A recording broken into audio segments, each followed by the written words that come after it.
নমস্কার বন্ধুরা, নতুন একটা ভিডিওতে সবাইকে স্বাগত।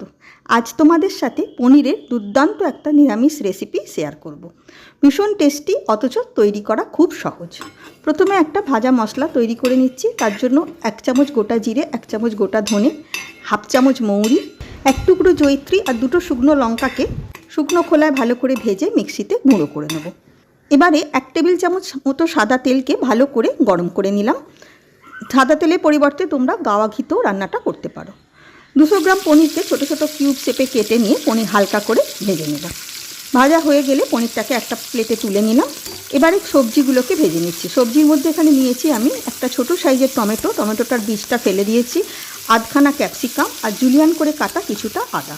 মিডিয়াম টু হাই ফ্লেমে 1.5 থেকে 2 মিনিট মতন ভেজে তুলে নিলাম। পনির এবং সবজিগুলো হালকা করে ভাজা হয়ে গেল। গ্রেভির জন্য একটা পেস্ট বানিয়ে নিচ্ছি। তার জন্য 1 চা চামচ মতন চারমগজ আগে থেকেই জলে ভিজিয়ে রেখেছিলাম আধ ঘন্টার জন্য। জল সমেত মিক্সিতে দিয়ে দিলাম। সঙ্গে দিলাম 2-3 টুকরো মতন পনির আর 2 চা চামচ টক দই। সব কিছুকে ভালো করে মিক্সিতে পেস্ট বানিয়ে নেব। তরকারিটা শুরু করছি। পনির ভাজার তেলেতেই ছোটো এলাচ, দারচিনি, লবঙ্গ আর তেজপাতা দিয়ে আর সঙ্গে দিলাম একটু গ্রেট করা আদা।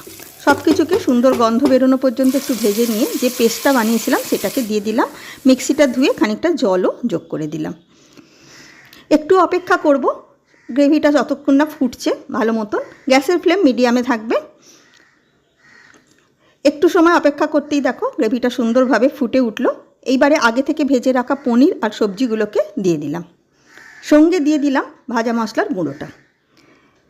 সবটাকে ভালো করে মিশিয়ে নিয়ে এবারে দেব নুন আর চিনিটা। আর কোনো মশলাই এতে দেবার প্রয়োজন নেই। দিয়ে দেব স্বাদ মতন নুনটা আর সামান্য একটু চিনি। যেহেতু নিরামিষ তরকারি একটু চিনি দিলে টেস্টটা বেশ ভালো হয়। ঢাকা দিয়ে এবারে লো টু মিডিয়াম ফ্লেমে 4 থেকে 5 মিনিট মতন রান্না করে নেব। এতে সবজিগুলো ভালো রকম সেদ্ধ হয়ে যাবে এবং গ্রেভিটাও সুন্দরভাবে তৈরি হয়ে যাবে। মিনিট 4-5 রান্না করার পর দেখো সুন্দরভাবে তেল ছেড়ে দিয়েছে।